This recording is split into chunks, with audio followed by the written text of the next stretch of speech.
আসসালামু আলাইকুম এভরিওয়ান। আপনাদেরকে সবাইকে আমন্ত্রণ। আজকে নতুন একটা প্রেডিকশন নয়, তবে বাংলাদেশের আজকের ম্যাচে সম্ভাব্য প্লেইং একাদশ নিয়ে আলাপ করব। আজকে কে একাদশে আছেন এবং কে বাদ পড়ছেন। বাংলাদেশ ইতিমধ্যে হলো চ্যাম্পিয়ন্স ট্রফির উদ্বোধনী ম্যাচে তাদের নিজেদের ম্যাচে হলো প্রথম ম্যাচে ভারতের কাছে খুব শোচনীয়ভাবে হেরে গেছে। আজকে হলো বাংলাদেশের জন্য খুবই গুরুত্বপূর্ণ ম্যাচ, যেটা হলো নিউজিল্যান্ডের বিপক্ষে আজকে মাঠে নামবে বাংলাদেশ সময় দুপুর ৩টায় রাওয়ালপিন্ডি ক্রিকেট স্টেডিয়ামে। সেই ম্যাচের আগে বাংলাদেশের স্কোরটা কেমন হবে সেটা দেখার চেষ্টা করছি।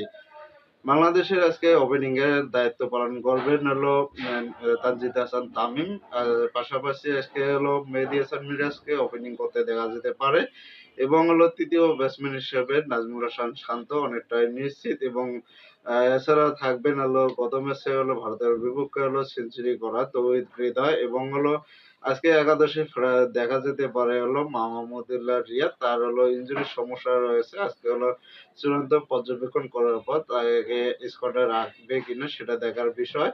তবে মুশফিকুর রহিম বাদ পড়ার খাতায়, কিন্তু লাস্ট ১২ ম্যাচে তার কোনো ভালো পারফরম্যান্স নাই।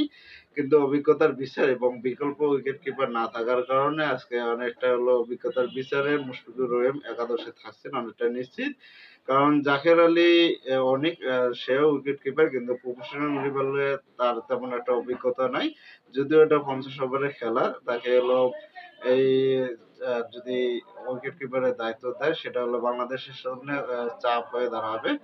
একদিক দিয়ে হলো মুশফিকুর রহিমের হলো ওডিআইতে অধীনে উইকেট কিপার করার হলো অভিজ্ঞতা রয়েছে এবং আহ জাকির আলী অনেক আজকে তো অবশ্যই একাদশে থাকবেন, সঙ্গে থাকবেন হলো রিশাদ হোসেনও আজকে স্কোয়াডে থাকবেন। তবে পেসারদের ভিতরে আজকে হলো নাহিদ রানা আজকে হলো যুক্ত হবেন এবং হলো আজকে হলো অনেকটা হলো নিশ্চিত যে আজকে মুস্তাফিজুর রহমান একাদশে থাকছেন না।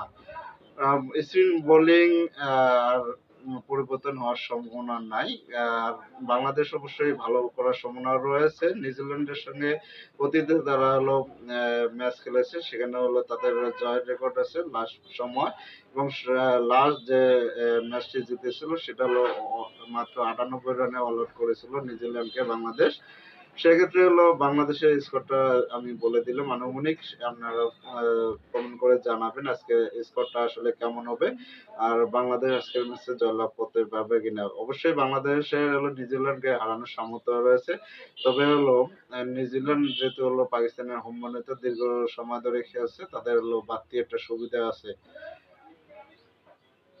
হ্যাঁ, ভালো ফর্মে নাই। তবে নিউজিল্যান্ডের সঙ্গে জয়ের জন্য হলো ওপেনিংদের হলো ভালো দায়িত্ব নিয়ে ব্যাটিং করতে হবে। তাহলে তো জয়ের সম্ভাবনা দেখা যেতে পারে। আজকে হলো সৌম্য সরকার থাকছেন না স্কোয়াডে। তার ইনজুরি এবং হলো পারফরম্যান্স ভালো না থাকার কারণে। অবশ্যই আজকের ম্যাচটা খুবই গুরুত্বপূর্ণ। বাংলাদেশকে অবশ্যই আজকের ম্যাচে জয়লাভ করতে হবে। নয়তো সেমিফাইনাল থেকে তারা বাদ পড়ে যাবে।